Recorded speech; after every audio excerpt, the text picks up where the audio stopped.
ओम नमो भगवते वासुदेवाय. आता त्रिशोंध्याय. श्रीकृष्णांच्या विरहात गोपींची अवस्था. श्रीशुक म्हणतात, भगवान अचानकपणे अंतर्धान पावले. त्यामुळे गजराजा विना हत्तीनी जशा दुःखी होतात तशा वज्र युवती ते दिसत नाहीत असे पाहून दुःखाने व्याकुळ झाल्या. श्रीकृष्णांची चाल, प्रेमपूर्ण स्मितहास्य, विलासयुक्त नेत्र कटाक्ष, मनोरम प्रेमाला वेगवेगळ्या प्रकारच्या लीला आणि हावभाव यांनी त्यांचे चित्त वेधून घेतले होते. त्यामुळे श्रीकृष्णमय झालेल्या गोपी त्यांच्या वेगवेगळ्या कृतींचे अनुकरण करू लागल्या. आपल्या प्रियतमाच्या चालण्याची लकब, हास्य, बोलणे, चाल पाहणे इत्यादी बाबतीत त्या गोपी त्यांच्यासारख्याच होऊन गेल्या. त्यांच्या शरीरामध्ये तीच हालचाल, त्याच भावभावना उतरल्या. त्या स्वतःला संपूर्णपणे विसरून श्रीकृष्ण स्वरूप होऊन गेल्या आणि त्यांच्याच लीलाविलासाचे अनुकरण करीत मीच श्रीकृष्ण आहे असे म्हणू लागल्या. त्या सर्वजणी एकत्र येऊन उच्च स्वरात त्यांच्याच गुणांचे गायन करीत वेड्यासारख्या एका वनातून दुसऱ्या वनात त्यांना शोधू लागल्या. श्रीकृष्ण सर्व जड चेतन पदार्थांमध्ये आकाशाप्रमाणे आतबाहेर व्यापलेले असूनही गोपी मात्र वनस्पतींना त्यांचा ठाव ठिकाणा विचारू लागले. हे पिंपळा, हे पिंपरे, हे वटवृक्षा, नंदनंदन, आपल्या प्रेमपूर्ण स्मितहास्याने आणि नेत्रकटाक्षांनी आमचे मन चोरून घेऊन गेले आहेत. तुम्ही त्यांना पाहिलं काय? हे कोरांटे, अशोका, नागकेशरा, पुन्नागा, चाफ्या, ज्यांच्या केवळ स्मितहास्याने मानिनींचा मान धुळीला मिळतो, ते बलरामांचे धाकटे भाऊ येथे आले होते काय? हे कल्याण करणारे तुळशी, भगवंतांच्या चरणांना तू आवडतेस, म्हणूनच भ्रमर पिंगा घालीत असूनही ते तुझी माळ घालतात.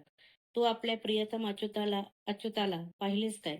हे मालती, मल्लिके, जाई आणि जुई, प्रिय माधवाला तुम्ही पाहिलेत काय? आपल्या हाताने स्पर्श करून तुम्हाला आनंदित करून ते येथून गेले असणार. आम्रवृक्षा, चारा, फणसा, असण्या, कांचना, जांभळा, रुई, बेला, बकुळा, आंबा, कदंबा, दुपारी तसेच इतर यमुनेच्या तीरावर असलेल्या परोपकारी वृक्षांनो, श्रीकृष्णांशिवाय सुन्या झालेल्या आम्हाला त्यांचा मार्ग सांगा. हे पृथ्वी देवी, तू अशी कोणती तपश्चर्या केली आहेस की ज्यामुळे श्रीकृष्णांच्या चरणस्पर्शाच्या आनंदाने गवतवेली इत्यादी रूपाने अंगावर आलेले रोमांच प्रकट करीत आहेस?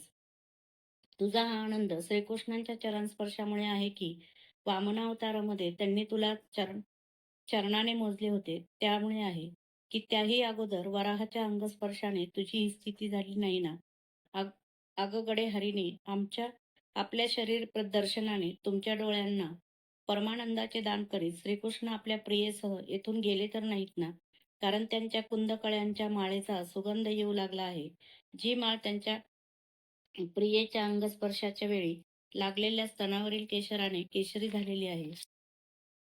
हे वृक्षांनो, तुळशीच्या सुगंधाने धुंद झालेले भ्रमर ज्यांचा पाठलाग करीत आहे, ज्यांच्या एका हातात कमळ असून दुसरा हात प्रियेच्या खांद्यावर ज्यांनी ठेवलेला असेल, ते बलरामाचे धाकटे बंधू विहार करीत येथून गेले असतील. तुम्ही त्यांना वंदन करण्यासाठी झुकलेले असताना त्यांनी आपल्या प्रेमपूर्ण नजरेने तुमच्या वंदनाचा स्वीकार केला असेल ना? अगं सख्यांनो, या वेलींना विचारा बरे. वृक्षरूप पतीच्या भुजांनी यांना आलिंगन दिले असले तरी यांच्या शरीरावर जे कळ्यारूपी रोमांच उभा राहिले आहेत, ते भगवंतांच्या नखांच्या स्पर्शामुळेच आहेत ना? याप्रमाणे वेड्यासारख्या बडबडणाऱ्या गोपी श्रीकृष्णांना धुंडीत असताना व्याकुळ होत होत्या. आता तर त्या भगवन्मय होऊन भगवंतांच्या लीलांचे स्वतः अनुकरण करू लागल्या. एक पुतना झाली तर दुसरी श्रीकृष्ण होऊन तिचे स्तन पिऊ लागली. कुणी छकडा झाली तर कुणी बाळकृष्ण होऊन रडत त्याला पायाची ठोकर मारून उलटून टाकले. कोणी गोपी बाळकृष्ण झाली तर कोणी तृणावर्त दैत्याचे रूप धारण करून त्याला घेऊन गेली. एखादी गोपी पाय ओढीत पैंजण वाजवीत रांगू लागली. एक कृष्ण झाली तर दुसरी बलराम आणि पुष्कळशा गोपी गोपाळ झाल्या. एक गोपी झाली वत्सासूर तर दुसरी झाली बकासूर. मग दुसऱ्या गोपींनी श्रीकृष्ण होऊन वत्सासूर आणि बकासूर झालेल्या गोपींना मारले. जसे श्रीकृष्ण बासरी वाजवून लांब गेलेल्या गायींना बोलवीत, तशी त्यांच्याप्रमाणे एक गोपी वेणू वाजवून खेळू लागली. तेव्हा बाकीच्या वाह वाह वाह वाह म्हणून तिची प्रशंसा करू लागल्या. एक गोपी स्वतःला श्रीकृष्ण समजून दुसऱ्या सखीच्या गळ्यात हात टाकून चालू लागे आणि दुसऱ्या गोपींना म्हणे, अगं मी श्रीकृष्ण आहे, तुम्ही माझे हे मनोहर चालणे पहा तर खरे.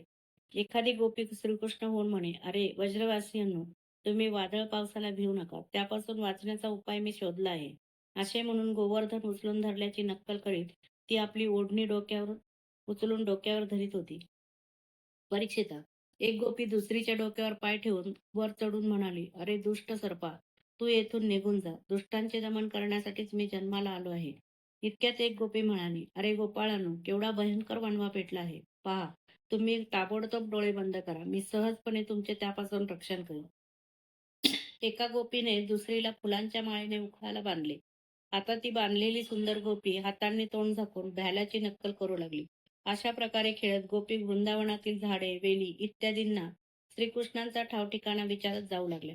त्याच वेळी त्यांना एके ठिकाणी भगवंतांच्या चरणाचे ठसे पाहिले. त्या आपापसात म्हणू लागले, हे चरणांचे ठसे निश्चितच महात्मा नंदनंदनांचे आहेत. कारण यामध्ये ध्वज, कमळ, वज्र, अंकुश, जव इत्यादी चिन्हे स्पष्ट दिसत आहेत. त्या पावलांच्या ठशांचा मागोवा घेत भगवंतांना शोधित गोपी पुढे गेल्या. तेव्हा त्यांना श्रीकृष्णांच्या बरोबर दुसऱ्या युवतींचे सुद्धा चिन्हे दिसली. ती पाहून त्या व्याकुळ झाल्या आणि म्हणू लागल्या, जशी हत्तीन बरोबर जावी, त्याचप्रमाणे नंदकुमारांबरोबर त्यांच्या खांद्यावर हात ठेवून चालणाऱ्या कोणत्या स्त्रीची ही चरणचिन्हे असावीत. सर्व शक्तिमान भगवान श्रीकृष्णांची ही खात्रीने राधिका असली पाहिजे.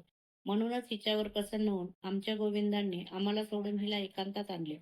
सख्यांनो, श्रीकृष्णांनी आपल्या चरणकमलांनी ज्या या धुळीला स्पर्श केला, ती धन्य होय. कारण ब्रह्मदेव, शंकर आणि लक्ष्मी सुद्धा आपले पाप नष्ट करण्यासाठी ती धूळ आपल्या मस्तकावर धारण करतात. जी ही एकटीच एकांतात जाऊन श्रीकृष्णांचे अधरामृत पान करीत आहे, त्या गोपीची ही पावले तर आमच्या मनाला फारच पीडा देत आहेत. इथे मात्र तिच्या पाऊलखुणा दिसत नाहीत. कदाचित प्रियेच्या सुकुमार तळव्यांना गवताची टोके टोचू नयेत म्हणून तिला आपल्या खांद्यावर घेतले असावे.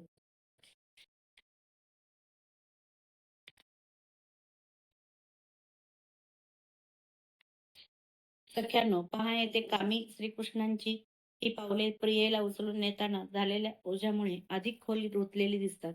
पहा पहा, येथे वल्लभाने फुले तोडता यावीत म्हणून प्रियेला खाली उतरवले आहे. आणि येथे त्या प्रियेसाठी फुले तोडली आहेत. टाचा वर करून फुले तोडल्यामुळे येथे त्यांचे पाय पूर्णपणे उमटले नाहीत. येथे त्या कामीने आपल्या कामिनीची वेणी घातली असावी आणि ती फुले तिच्या वेणीत गुंफण्यासाठी ते येथे नक्कीच खाली बसले असतील. भगवान श्रीकृष्ण आत्माराम असून अखंड स्वतःमध्येच रमलेले असतात.